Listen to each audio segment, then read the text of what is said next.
Papua memiliki kekayaan dan potensi besar yang harus selalu kita jaga. Seiring berkembangnya peradaban, pembangunan juga harus berjalan selaras. Kini, Nabire yang dijuluki Kota Emas menjadi saksi nyata kemajuan daerah khususnya di Papua Tengah. Perubahan positif terus bergulir demi masa depan yang lebih cerah.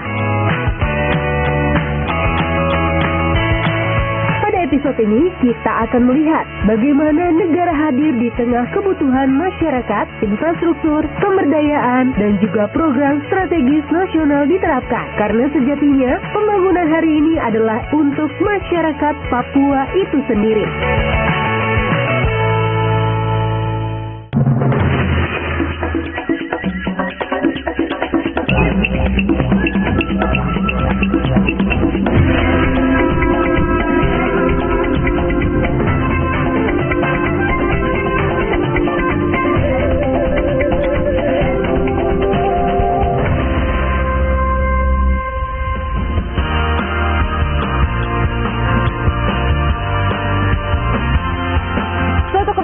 Bagi saya menampakkan kaki di leher burung Pulau Papua, di sebuah kota yang strategis dengan potensi wilayah yang begitu manis. Selamat datang di ibu kota Papua Tengah, Kabupaten Nabire. Kami hadir di sini guna menjawab setiap keraguan bahwa setiap pembangunan adalah langkah kemajuan. Infrastruktur serta pemberdayaan menjadi satu tujuan, yaitu membawa rakyat Nabire menuju gerbang kemakmuran. Bersama saya Vinda Andrian, mari kita lihat pembangunan di Nabire dan juga mendengar suara Papua.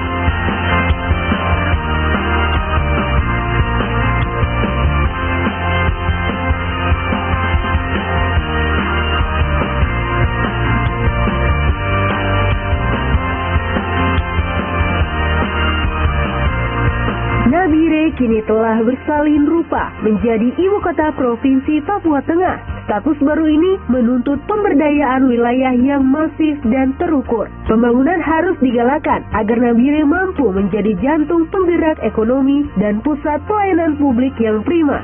Dengan infrastruktur yang mumpuni, kemudahan akses akan mempercepat peningkatan kesejahteraan bagi seluruh masyarakat di bumi Cendrawasih. Inilah langkah nyata untuk memastikan Nabire tumbuh menjadi kota yang mandiri dan berdaya saing tinggi. Saya melihat bahwa pembangunan Nabire ini mulai dari tahun 70-an sampai tahun 80-an dan 90-an itu pembangunan betul-betul yang dilaksanakan oleh pemerintah Indonesia, sehingga pembangunan ini berjalan sampai hari ini. Nabire sudah begitu maju dan di tahun 2000-an ini ke atas menjadi ibu kota Provinsi Papua Tengah, di mana masyarakat adat menerima perubahan pembangunan. Dengan adanya provinsi, kemajuan masyarakat adat kami rasakan, yaitu dengan hadirnya pemerintah, masyarakat adat di wilayah pelosok-pelosok, di kampung-kampung, dengan adanya infrastruktur yang sudah dibangun, sehingga memudahkan masyarakat adat untuk kehidupan dia dalam mengelola ekonomi di dalam masyarakat adat yang jauh yang hidupnya jauh di kampung halaman.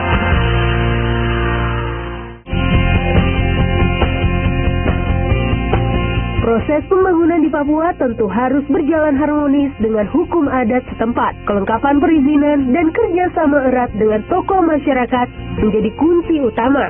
Semua pihak harus memiliki pemahaman yang sama bahwa pembangunan ini sangat dibutuhkan. Sinergi yang baik akan membuat proyek strategis berjalan lancar. Kemajuan infrastruktur akan membawa dampak positif bagi ekonomi dan kesejahteraan rakyat di tanah Papua. Masyarakat adat hidup itu tanpa adatnya maka tidak akan bisa. Sehingga adat itu sebagai hukum yang melindungi kehidupan mereka, norma-norma yang diatur oleh adat. Sehingga adat ini penting. Sehingga dengan pembangunan bukan berarti kita menolak. Nah, kita tidak menolak juga. Kita tidak alergi dengan pembangunan. Masyarakat adat harus menerima pembangunan untuk kebaikan mereka. Nah, tapi tidak menggeserkan nilai-nilai adat.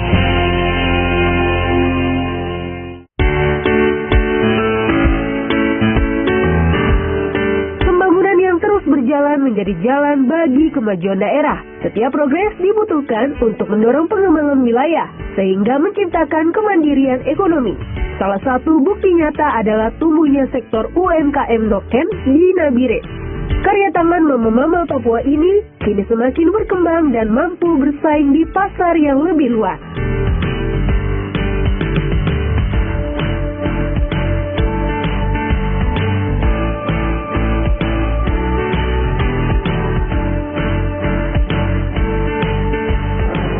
adalah salah satu contoh masyarakat yang memang sudah mandiri secara ekonomi begitu ya, bisa saya bilang. Ini adalah salah satu UMKM yang ada di Nabire. Ini saya sama Kakak Kor lagi mau pilih-pilih untuk membeli noken.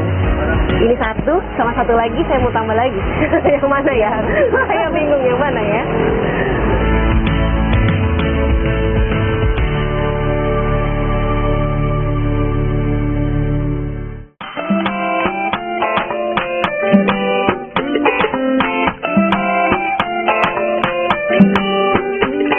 Tapi pemirsa, ada lagi satu potensi besar yang tidak boleh terlewat.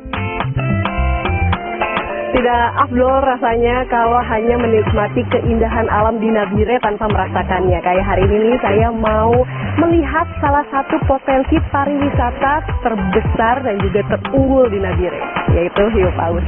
Kapal saya udah menunggu di sana, kita tinggal dulu.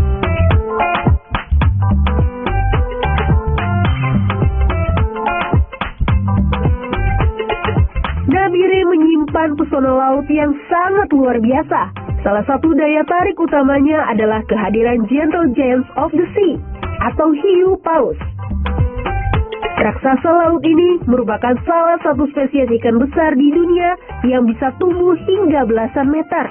Meski memiliki ukuran yang sangat besar, mereka adalah makhluk jinak yang sangat ramah terhadap manusia. Di Nabire, khususnya di kawasan Teluk Cendrawasih, hiu paus bisa ditemukan dengan mudah sepanjang tahun. Mereka sering muncul di sekitar bagan nelayan untuk mencari makan. Fenomena unik ini menjadi potensi wisata dahsyat bagi Nabire. Wisatawan dari berbagai negara maupun lokal datang untuk merasakan sensasi berenang bersama sang raksasa. Pengembangan wisata bahari ini menjadi motor penggerak ekonomi bagi masyarakat Papua Tengah sekaligus menjaga kelestarian alam kita.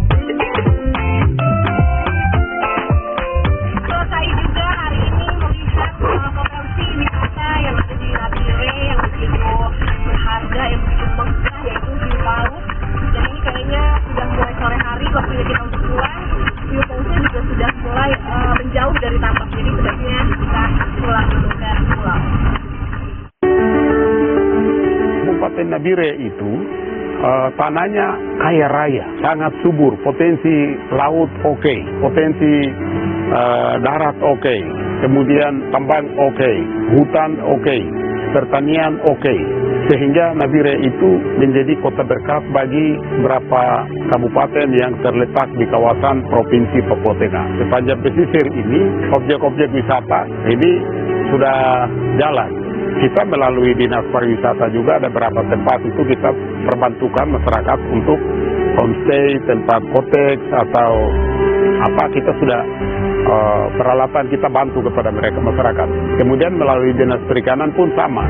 Nah, itu bantuan untuk pit, bantuan untuk motor Johnson, peralatan-peralatan untuk nelayan kita perbantukan mereka. Sama juga pertanian, sama juga perikanan. Kemudian sama juga peternakan, sama juga di bagian daerah pegunungan juga sama. Itu yang kami lakukan, sehingga pelayanan pemerintah itu tetap ada, tapi di samping pemerintah daerah ada perhatian pemerintah provinsi, ada perhatian pemerintah pusat. Tujuannya sama, bagaimana kita berdayakan masyarakat kita.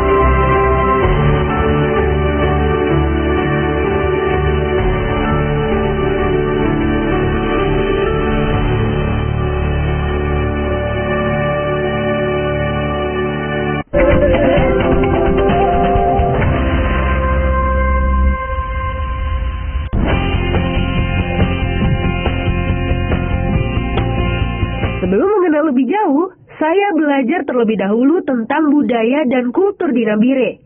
Langkah ini penting agar kita bisa memahami kehidupan mereka secara lebih mendalam. Seperti cerita dari Bapak Nixon yang membagikan kisah nyata tentang nelayan dan berbagai kesulitannya di laut. Provinsinya kan semua nelayan, cuma begitu berapa tahun silam ini kan kita kendala dengan pasang surut air sama kondisi laut toh. Kondisi laut di laut sini kan kadang angin, kadang teduh. Kalau posisi pantai ini kalau gelombang agak setengah mati.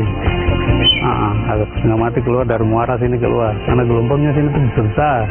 Itu ada bulan-bulan ya Pak? Ada Kalau misalnya ombak besar. Bulan kemarin tuh kan ada musim gelombang sama musim angin. Nah, bagaimana masyarakat di sini menghadapi musim gelombang seperti itu Pak? Apakah tetap mencari ikan atau ada alternatif lain mungkin? Jadi kita di Nelayan-nelayan? Jalan keluar solusinya tuh kita kadang tuh gunakan air pasang begitu. Pas pasang surut baru nelayannya keluar mencari sampai pasang surut, begitu pasang naik lagi baru nelayan pulang.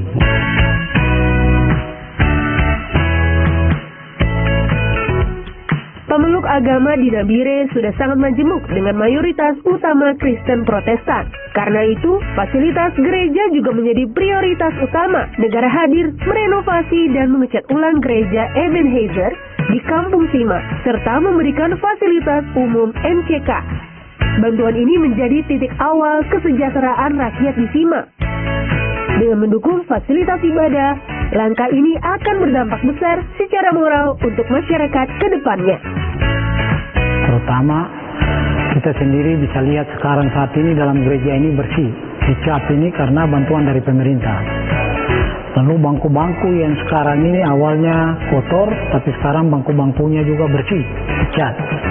Bekas-bekas noda di dalam gereja ini awalnya kotor, tapi bantuan dari pemerintah ini kami cat gereja ini ulang. Termasuk keyboard ini, ya alat musik ini kan bantuan dari pemerintah. Lalu ada 2 MCK yang kami perbaiki, ada di belakang untuk melayani pada saat ibadah. Jemaat ini saat mungkin ada yang mau buang air kecil itu ke toilet di belakang, ada 2 toilet. Lalu kami berterima kasih kepada pemerintah karena sudah menolong kami dengan cat yang kami cat keliling pagar-pagar gereja ini. Ya, jadi baru akhirnya. Termasuk dinding di dalam dan bagian luar itu kami cat.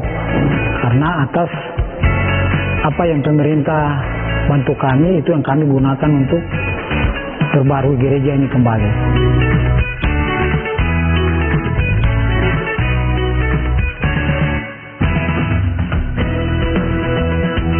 Jika berbicara tentang masyarakat, kita tidak lepas dari kemampuan ekonomi mereka.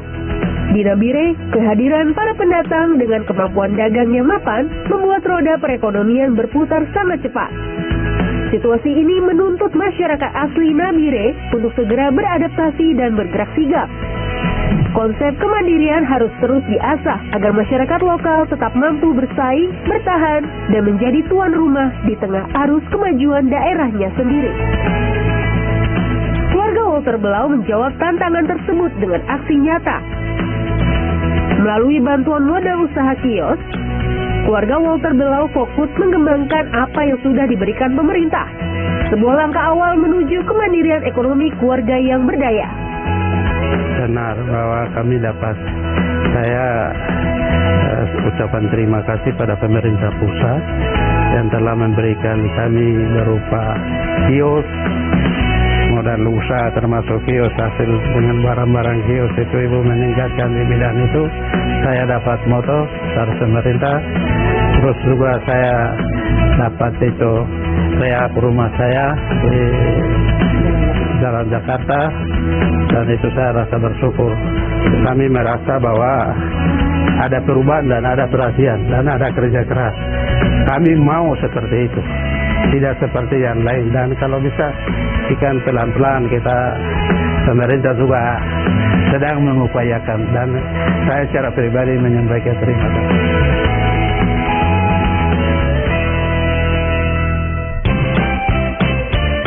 Dari Agus Rumatra hingga Walter Belau, sumbangsih pemerintah memberdayakan masyarakat di sini begitu nyata. Ketika pemberdayaan berhasil, pemerataan juga sangat dibutuhkan. Program strategis nasional sebenarnya memiliki tujuan utama untuk mewujudkan hal tersebut. Contoh besarnya adalah program Makan Bergizi Gratis atau MBG. Salah satu program strategis nasional di sektor kesejahteraan ini adalah pengembangan dari dampak pemberdayaan masyarakat dengan target pemerataan. Saat ini di Nabire, program MBG sudah berjalan dengan lancar, walaupun masih ada beberapa sekolah di wilayah 3T yang belum terjangkau dapur MBG. Namun, kini mayoritas masyarakat sudah terbuka dan merasakan dampak positif dari program ini secara masif. Untuk pembagian MBG di Kabupaten Nabire, kita bagi dalam dua zona, ada zona aglomerasi dan 3T. Nah, untuk zona aglomerasi itu sudah 90%, untuk zona 3T yang masih sama sekali belum tersentuh. Jadi, kami juga berharap semoga ke depan untuk pembagian MBG di daerah 3T ini bisa lebih masif. Kalau untuk perkotaan sudah 90%. Untuk khusus di sekolah ini itu 90%. Karena yang 10% ini adalah masyarakat kita dari Papua secara khusus pegunungan yang memang mereka perlu edukasi lebih dalam terkait MBG sehingga mereka bisa membuka diri untuk menerima. SDN Jayanti di Nabire menjadi saksi atas hasil positif dari program Makan Bergizi Gratis. Program ini membawa energi baru, membuat anak-anak lebih semangat belajar. Dengan nutrisi terbaik, generasi emas Papua siap tumbuh sehat dan cerdas. Kami mulai menerima MBG pada tanggal 9 bulan Maret. Iya, bulan Maret 2026. Setiap hari, kecuali hari libur, berhenti. Dampak yang kami lihat setelah masuk MBG ini, anak-anak semakin rajin. Semakin rajin. Kalau untuk mau tambah pintar, kami belum bisa. Nanti mungkin setelah selesai ujian, baru kami lihat peningkatan nilainya bagaimana. Iya, dibandingkan sama tahun lalu begitu ya Bu ya? Iya. Dari pihak sekolah untuk nanti keberlangsungan MBG selanjutnya agar bisa dinikmati semua siswa. Bagaimana caranya? Kami tetap berusaha sih untuk sosialisasikan bagaimana pentingnya MBG ini di sekolah. Karena selama ini setelah ada MBG, anak-anak nggak terlalu banyak jajan lagi. Iya, tidak terlalu banyak. Iya. Terus itu anak-anak semakin rajin sekolah. Seperti itu.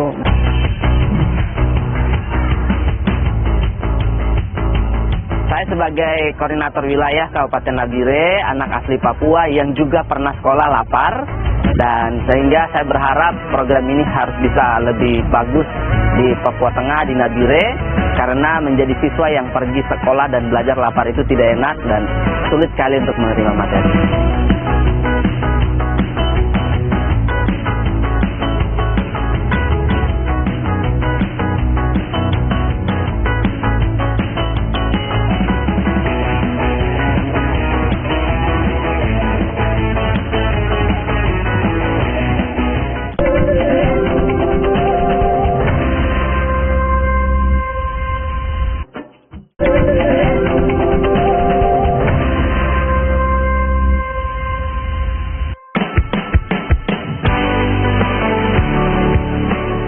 Pangan dan ekonomi kini menjadi fokus utama masyarakat di Nabire.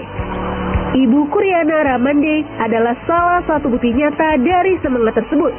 Beliau mampu berdiri sendiri, mengelola potensi daerah, dan menjadi contoh yang baik bagi warga sekitar. Keberhasilan ini membuktikan bahwa masyarakat lokal memiliki daya saing tinggi untuk mewujudkan kesejahteraan di tanah kelahiran mereka. Awalnya mulai tahun 2022, kemudian secara mandiri untuk saya mulainya tahun 2024. Jadi 2022 itu saya memulai dengan membantu orang tua, menjalankan usahanya orang tua. Meneruskan. Kemudian saya melihat bahwa usaha ayam petelur ini menjanjikan. Yang pertama saya sudah bisa karena sudah belajar. Di tahun 2024 saya memberanikan diri untuk menjalankan usaha ini sendiri. Untuk awal-awal itu kami diragukan karena kami adalah orang Papua yang menjual telur. Nah, di situ mereka meragukan dan bertanya ulang-ulang. Ini siapa punya kandang? Kandang dari mana? Ya gitu. Karena memang jarang sekali ada orang Papua di Papua Tengah, di Nabire, itu masih sedikit sekali orang Papua yang menekuni usaha ayam petelur. Apakah ada perbedaan Bu sama masyarakat sekitar di tahun ini atau beberapa tahun lalu? Perbedaannya seperti apa Bu? Yang pertama, berdampak untuk masyarakat, saya menciptakan lapangan kerja untuk masyarakat setelah punya peternakan ini. Selain di peternakan, saya juga punya lapak, jadi mempekerjakan orang-orang asli Papua yang bekerja, lapak sembako dan juga untuk distribusi telur. Usaha Ibu Kuryana Ramande sangat membantu program strategis nasional di sektor swasembada. Kebutuhan telur untuk program makan bergizi gratis kini dapat tercukupi dengan baik. Kualitas yang terjamin menjadi kunci utama dalam menjaga nutrisi anak-anak di Nabire. Ya, MBG ini salah satu program Bapak Presiden yang sangat menolong dan membantu dan sangat luar biasa sekali. Dengan adanya MBG, permintaan telur itu sangat tinggi. Jadi memang kami mensuplai beberapa telur ke beberapa supplier untuk ke dapur MBG.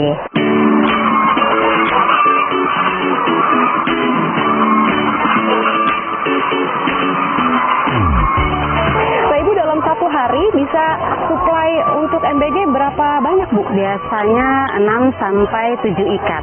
Oh, telur. Berarti dalam satu ikatnya itu ada berapa? Ada 6 rak. Oh, ada 6 rak? Iya. Berarti banyak juga ya Bu ya? Ya, cukup banyak.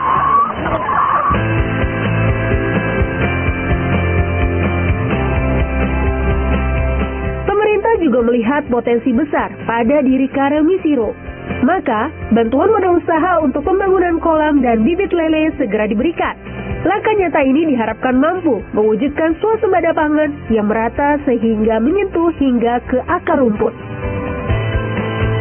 Karel Misiro sebagai Ketua Lembaga Masyarakat Adat Kabupaten Nabire ditunjuk sebagai contoh nyata. Beliau diharapkan mampu membantu warga sekitar untuk bekerja dan berusaha. Dengan begitu, masyarakat bisa memenuhi kebutuhan mereka sendiri sehingga kemandirian pangan benar-benar terwujud. Dengan adanya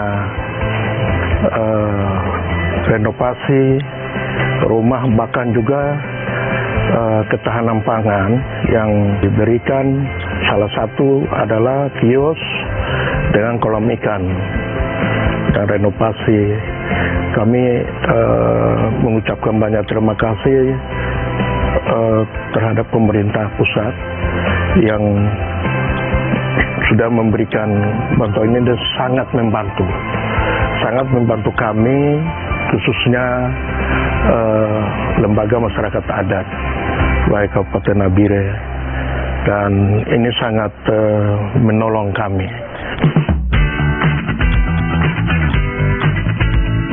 Konsep ketahanan pangan memang harus merujuk pada kebutuhan dan kebiasaan masyarakat sehari-hari. Pendekatan ini dapat membantu warga Nabire agar bisa beradaptasi dengan cepat. Dengan begitu, masyarakat juga mampu untuk berdiri sendiri dan kuat secara ekonomi. Peter Hubi adalah saksinya. Kepala suku Nayak ini diberikan bantuan bibit babi dan juga renovasi kandang babi. Ini membuktikan bahwa negara tidak asal dalam memberikan bantuan. Lagi-lagi ranah adat menjadi syarat utama untuk bertindak. Saya atas nama Kepala Suku Besar Kerukunan Jaya-Wijaya, Suku Nayak, mengucapkan banyak terima kasih atas bantuan dari pemerintah pusat. Itu berupa babi, perbaikan kandang, motor VR, laptop, printer, kipas angin 5 buah, kursi 50 buah, radio wireless. Sangat membantu dari pemerintah pusat karena itu inventaris kerukunan untuk Jaya-Wijaya. Apakah bantuan ini dengan adanya babi dan juga perbaikan kandang babi itu menambah pendapatan untuk masyarakat di sekitar sini atau menambah pendapatan untuk Bapak sekeluarga? Babi itu untuk pendapatan menghidupi ekonomi keluarga saya, termasuk masyarakat. Karena babi itu apabila kalau beranak, saya bagi. Mereka juga termasuk menghidupi ekonomi keluarga masyarakat.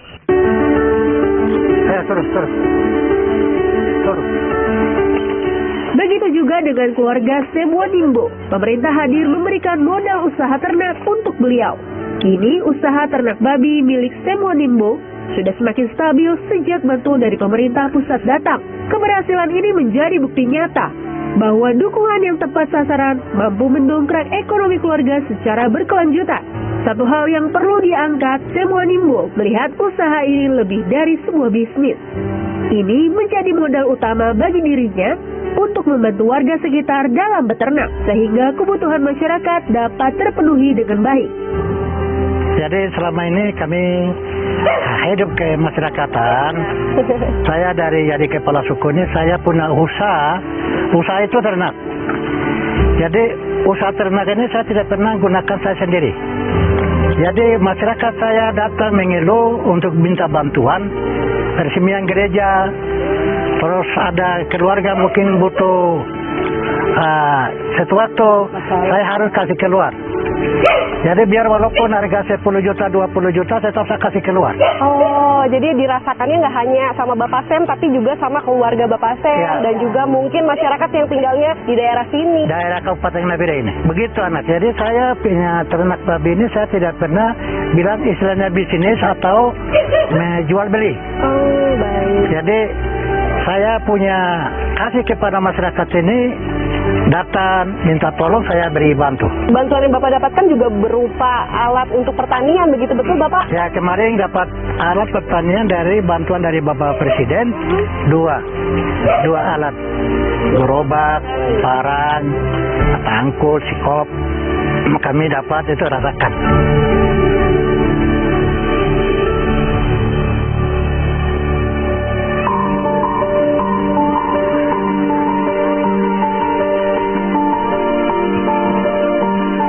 Pada akhirnya, setiap usaha yang dikucurkan dan setiap bantuan yang dibangun bermuara pada satu tujuan. Senyuman di wajah masyarakat Papua, masa depan yang cerah bagi pemuda, dan perut yang kenyang bagi anak-anak kita. Pembangunan ini adalah milik kalian. Negara hanya meletakkan batunya, namun masyarakatlah yang akan menempati dan menikmati istana kemajuan ini. Karena setiap langkah tertanam doa dan usaha untuk menjadikan Papua Tengah sebagai tanah yang diberkati dengan kemakmuran yang merata.